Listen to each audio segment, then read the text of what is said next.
أشهد أن لا إله إلا الله وحده لا شريك له وأشهد أن محمدا عبده ورسوله اللهم صل على سيدنا مولانا Muhammad wa ala alihi wa sahbihi ajmain amma ba'd. Terima kasih Tuan Moderator, Imam Muda Azhar, sahabat panel, Pak Mus dan seterusnya pimpinan mahasiswa yang ada di depan saya. Alhamdulillah kita bertemu pada malam ni dan satu program untuk mengenali lebih lanjut tentang apa yang berlaku di Palestin sejak dahulu sehingga sekarang. Saya ringkasnya MAPIM sebenarnya baru lagi ditubuhkan tahun lepas dan nama penuhnya ialah Majlis Perundingan Pertubuhan Islam Malaysia, di mana sebuah badan induk yang mana menempatkan semua NGO yang terlibat untuk misi kemanusiaan untuk sama-sama pergi ke yang mana pergi ke Palestin duduk di bawah MAPIM. Jadi sebelum ni tidak satu badan yang diorganisasi keseluruhannya, tapi MAPIM telah mengorganisasi keseluruhannya, termasuklah peristiwa yang kita pergi pada tahun lepas, termasuk ada juga badan-badan politik masuk sekali. So MAPIM tidak mengira siapakah yang berada di dalam anggotanya, tapi semuanya diambil sebagai bersama-sama untuk menuju ke Palestin. Dan seterusnya misi yang saya nak terus kepada apa yang telah berlaku bila kita menghadap ke Gaza baru ni. Misi yang kita pergi pada 6 Ogos hingga 18, di mana perjalanan daripada KLIA ke Jordan, dan Jordan terus ke Kairo dan menaiki 4 buah van sampailah ke Al-Arish. Banyaklah keseluruhan jalanan panjang agak. Dan bila kita dibenarkan masuk ke Gaza pada 10 hari bulan 8 dengan pelbagai ujian, alhamdulillah kita dibenarkan masuk 10 dan hingga 15 hari bulan di sana. Dan apa yang telah kita buat, misi utama MAPIM adalah melihat keadaan, objektif kita melihat keadaan bagaimana keadaan berlaku di Gaza sebenarnya. Adakah mudah nak masuk, melihat birokrasi Mesir dan Palestin yang kadang-kadang menyusahkan pada badan pertubuhan lain untuk masuk. Dan akhirnya apabila sampai sana, kita telah merangkakan sebuah plan tindakan yang ini kita bercadang menubuhkan atau pembinaan sebuah hospital pediatrik kanak-kanak, yang itu tujuan asal MAPIM sana lah, memberi bantuan kepada rakyat Gaza yang di Gaza. Tapi apabila kami pulang, ada 6 misi lagi yang telah diberi untuk sama-sama mengerjakannya. Antaranya ialah penubuhan bandar berkembang antara Shah Alam dengan Gaza, dan Queen Mosque ataupun masjid berkembang di antara sebuah masjid di Gaza dan di Malaysia.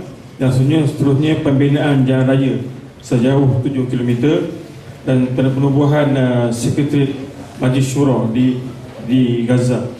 Dari situ setakat ni pusingan pertama. Saya sekarang balik pada Saudara. Terima kasih kepada Tuan Haji Abdul Aziz Abu Bakar.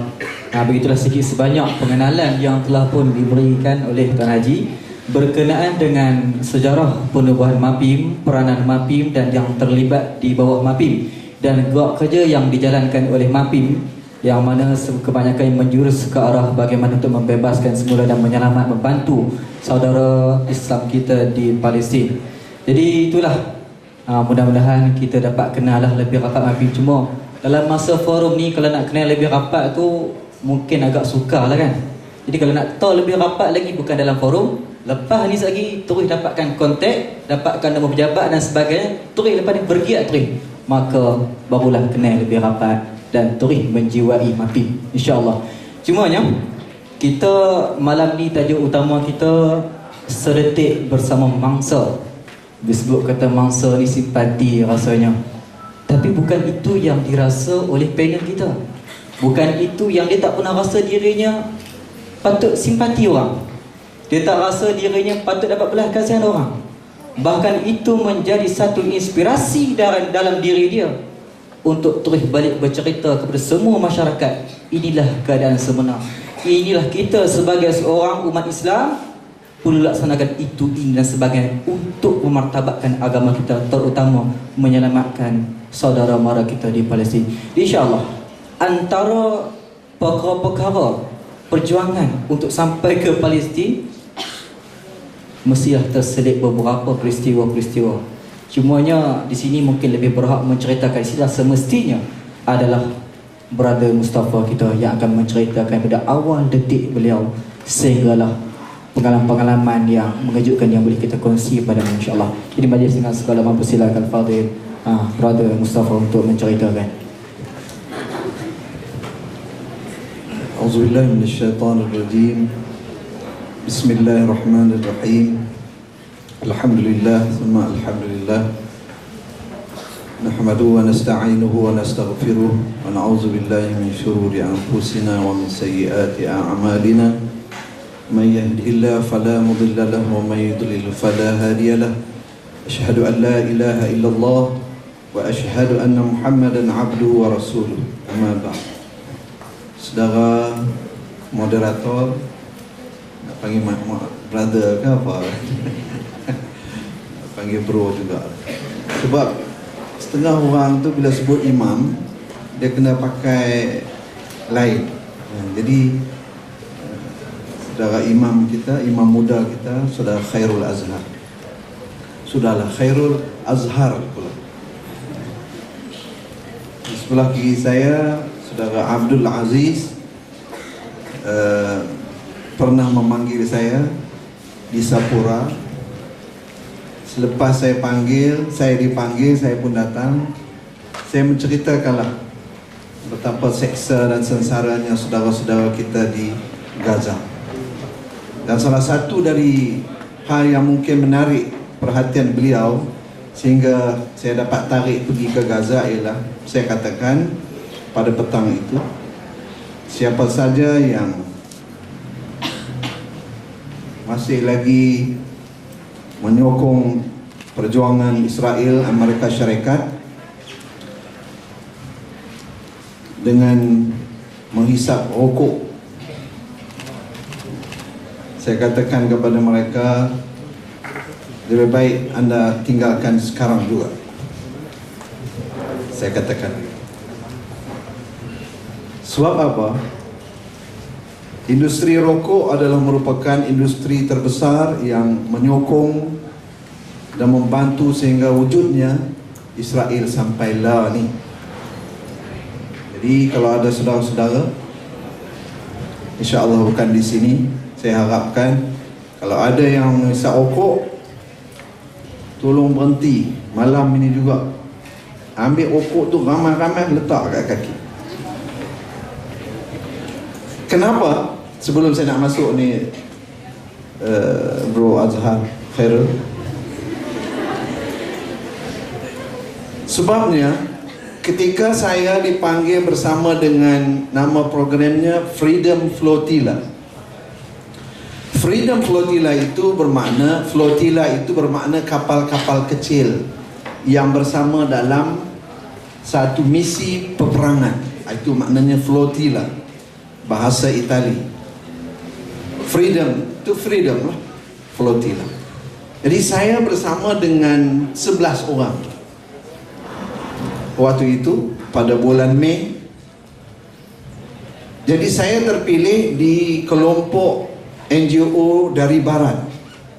Ada di sana profesor, ada di sana doktor, ada di sana aktivis Eropah. Kurang lebih ada 40 orang. Jadi saya bersama dengan mereka, nama tempatnya Crete, C-R-E-T-E, di salah sebuah tanah Greece. Ya. Saya bersama dengan mereka waktu itu. Ini kaitannya dengan rokok ni. Biasalah orang Eropah, mereka hisap rokok, biasalah. Tetapi saya rasa pelik hari itu. Sebab saya tengok aktivis Eropah ini, mereka hisap rokok bukan rokok danhil. Lalu saya bertanya kepada mereka, ini rokok apa? Sebab rokok ini banyak ada di negara aku. Tak tahu tak saudara-saudari sekalian, dia hisap rokok apa? Dia hisap rokok nipah. Saya kata, kenapa kamu hisap rokok nipah? Dia kata, simple aja. Aku hisap rokok nipah kerana aku benci dengan Israel dan aku benci dengan Amerika. Ini mungkin salah satu darinya. yang mungkin Tuan Haji Abdul Aziz kata dia pun mahu ikut sama-sama pada bulan Ogos yang lalu 2010 ke Gaza. Dan salah seorang daripada mereka ini yang bersama-sama dengan kami di Mabi Marmara tu sekarang memberi khidmat mereka di Gaza. Baru ni dapat jumpa. Dia berhenti guru, sebagai guru tadika. Saya tanya, kamu buat apa di sini? Dia berhenti dari guru tadikanya di Belgium dan dia pergi berkhidmat untuk saudara-saudara kita di Gaza. Bukan Muslim. Okey. Salah satu daripada tabiat aktivis Eropah ini, saya selalu ungkapkan ini sebab saya suka ungkapkan apa yang saya perlu ungkapkan, dan saya suka ungkapkan ini sebab sebahagian besar mereka pakai slipper, sandal. Bukan kerana malam ini saya selalu pakai kasut lain, bukan kerana itu ya. Tapi mereka selalu pakai sandal. Lalu tetapi otaknya bukan sandal. Loh. Kasutnya sandal, lapik kakinya sandal, tapi otaknya bukan sandal. Orang kita, sebahagian besar masyarakat kita Nusantara pakai kasut beli, tapi otaknya sandal. Boleh? Kenapa saya katakan begitu? Sebab isu Palestin, isu Gaza ini bukan isu kecil. Bagi orang Islam bukan isu kecil, sebab di sana ada masjid yang mana Allah sebut dalam Al-Quran. A'udzubillahi minasyaitonirrajim. Subhanalladzi asra bi'abdihi laylan minal masjidil haram ilal masjidil aqsa alladzi barakna hawlahu linuriyahu min ayatina. Itu jelas sekali, dan itu diulang-ulangkan saban tahun. Bila masuk aja Isra' Mi'raj, kita ulang-ulangkan itu. Banyak kali saya pergi ke masjid. Ini panjang kan? Panjang kan? Atau berapa minit ni? Saban kali saya pergi ke masjid, saya tanya kepada makcik-makcik, pakcik-makcik dah berapa kali ulang ayat ini? Udah, kalau yang 50 tahun dah 40 kali. Ya. Pakcik-makcik tahu atau tidak? Ayat ini menceritakan bagaimana Rasulullah berjalan daripada Makkah, Masjidil Haram ke Masjidil Aqsa. Ya. Tetapi Masjid Aqsa sekarang di mana? Dan sebahagian pakcik-makcik ini menangis bila saya katakan Masjid Aqsa bukan lagi berada di tangan umat Islam. Masjid Aqsa berada di tangan orang Israel. Masjid Aqsa merupakan masjid Rasul berhenti di situ, dan dari situ naik ke Sidratul Muntaha. Dapat arahan solat 5 kali sehari semalam, turun ke bumi, solat mula-mula berlaku di Masjid Al-Aqsa. Tetapi di mana dia masjid itu sekarang? Masjid itu bukan di tangan umat Islam. Umat Islam nak pergi semayang masjid itu sekarang ni kena bayar beratus dolar untuk solat di situ. Jadi maknanya apa? Maknanya Masjid Al-Aqsa di bumi Palestin bukan lagi milik umat Islam. Kiblat pertama kita adalah Masjid Al-Aqsa bukan lagi milik umat Islam, tetapi dipegang oleh Israel. Inilah yang menyebabkan, salah satu sebab kenapa saya involve dalam komiti untuk pembebasan Palestin. Saudara-saudari yang sanggup bersama saya? Sanggup? Tak kuat? Sanggup atau tidak ni? Okey. Kenapa sanggup? Sebab Rabitah Ulama Palestin mengatakan bahawa kewajipan membebaskan Masjid Aqsa adalah kewajipan fardu ain. Kepada siapa? Kepada 80 km pertama. Tak bebas Masjid Aqsa, jatuhlah fardu tadi kepada 80 km kedua. Tak bebas 80 km seterusnya dan seterusnya. Masjid Al-Aqsa sudah berada di tangan Israel 62 tahun lebih. Maknanya apa?